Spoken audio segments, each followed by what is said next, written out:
ঘোড়ার গাড়িতে করে নিজের শেষ সম্বলটুকু নিয়ে যেভাবে পারছেন পালাচ্ছেন।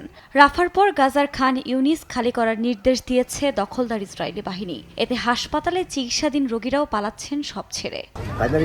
আমরা পূর্বাঞ্চল থেকে এসেছি, তারপর আমরা ইউরোপীয় হাসপাতালে চলে আসি, এরপর যাই রাফায়, তারপর আমরা বনি সুহেলায় ফিরে আসি। নাসের হাসপাতালে ফিরলাম। আল্লাহ জানেন আমরা কোথায় যাব। বাচ্চাদের নিয়ে এইভাবে ছুটে চলতে চলতে আমরা ক্লান্ত।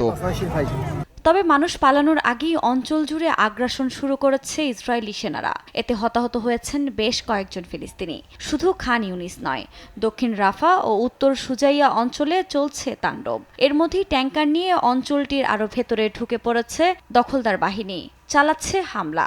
এমনকি ফিলিস্তিনিদের আটকে রেখে নির্যাতনের খবরও জানিয়েছে বিভিন্ন আন্তর্জাতিক গণমাধ্যম। এর মধ্যেই বিভিন্ন অঞ্চলে হামাসের সঙ্গে ব্যাপক সংঘর্ষ চলছে ইসরায়েলি বাহিনীর। আর গেল 2 দিনে অর্ধশত সেনা আহতের খবর নিশ্চিত করেছে আইডিএফ। প্রায় 9 মাস ধরে নিরলস এ হামলায় গাজা উপত্যকা ধ্বংসস্তূপে পরিণত হলেও হামাসকে নির্মূল বা পরাজিত কোনোটাই করতে পারেনি ইসরায়েল। তবে ইসরায়েলের প্রধানমন্ত্রী বেনিয়ামিন নেতানিয়াহুর দাবি, হামাসের সামরিক সক্ষমতা প্রায় শেষ করে ফেলেছে আইডিএফ।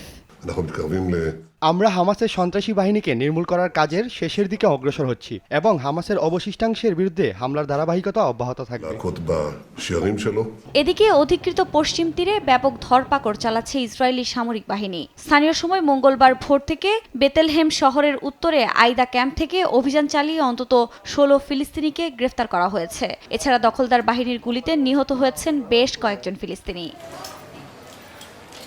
আফরিন মৌ, নিউজ ডেস্ক, দেশ টিভি।